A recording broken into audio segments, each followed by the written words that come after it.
আজকে আমার খামারের এই ভাঙাচোরা সিঁড়িটাকে পরিবর্তন করে একটা শক্তপোক্ত সিঁড়িতে পরিণত করব ইনশাআল্লাহ। আর এই জায়গাটা দেখতে পাচ্ছেন, এইখান দিয়ে ভাঙা যে অংশটা, এখান দিয়ে শাওন গতকালকে রাতে একেবারে পড়ে যেতে লাগছিল উপরে ওঠার সময়।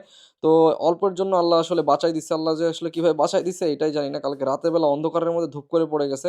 তো আল্লাহ যেন আমাদের এই বালা মুসিবত থেকে দূর করেন। সবাই একটু দোয়া করবেন আমাদের জন্য। আমাদের যুব এগ্রোর সকলেই আমাদের কাছে খুব দামি। তাই আমরা চাই আমাদের কোনো একটা মেম্বারের যেন কোনো প্রবলেম না হয়। তাই আমি আমাদের এই সিঁড়িটাকে একেবারে লোহা দিয়ে শক্তপোক্ত করে তৈরি করার সিদ্ধান্ত নেই। আর এটা করার আরো একটা কারণ ছিল, সেটা হচ্ছে আমার উপরে যে অংশ দেখতে পাচ্ছেন, এখানে মোটামুটি ১০,০০০ এর মতো কোয়েল আমরা প্যারেন্টস করব।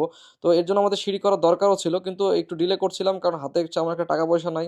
এইদিকে প্রচুর পরিমাণে হচ্ছে টাকা খরচ হচ্ছে নতুন কোয়েল পাখি, খাবার-দাবার, অন্যান্য জিনিসের প্রতি।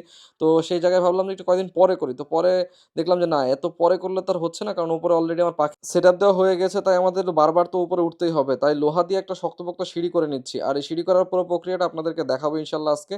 একদম লোহার যে ফ্রেম আছে, ফ্রেম দিয়ে তৈরি করব। আমরা নিজেরাই যেহেতু তৈরি করতে পারি, বিভিন্ন রকমের কৃষি মেশিনারিজ তৈরি করতে পারলে এটা আর কিয়া বাত হ্যায়। তো আসলে ব্যাপার হচ্ছে যে আমাদের হাতে সময় একেবারে কম, হ্যাঁ? আমরা বিভিন্ন রকমের মেশিন তৈরি করি এবং বিভিন্ন রকমের কাজ করে আমাদের মিস্ত্রি এবং আমরা নিজেরা আসলে সময় খুব একটা পাই না। আর এই যে সিঁড়িটা দেখতে পাচ্ছেন, এটা ছিল হচ্ছে ছাগলের সিঁড়ি মানে ছাগলের খামারের সিঁড়ি।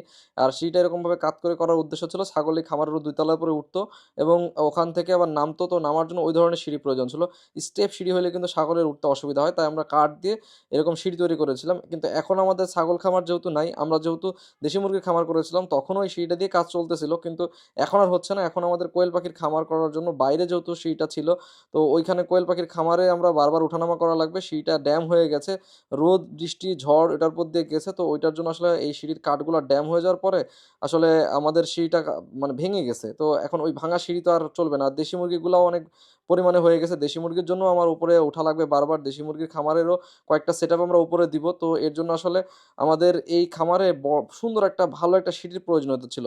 তাই আমরা এই সিঁড়িটাকে এখন এইভাবে করতেছি। কেমন লাগতেছে আমাদের সিঁড়ির কাজ অবশ্যই কমেন্ট করে জানাবেন। আর আমাদের এই দেশি মুরগিগুলা কেমন লাগতেছে অবশ্যই জানাবেন। আমাদের দেশি মুরগির খামারও যেভাবে আগাচ্ছে ইনশাআল্লাহ, আলহামদুলিল্লাহ আমাদের কোয়েল পাখির খামারটাও ঠিক সেভাবে আগাচ্ছে। এখন দেখতে পাচ্ছেন কতগুলো প্যারেন্টস স্টক হয়ে গেছে। আলহামদুলিল্লাহ, আলহামদুলিল্লাহ। সবাই আমার এই সুন্দর মোরগ মুরগিগুলার জন্য অবশ্যই একটা মাশাআল্লাহ লিখে যাবেন।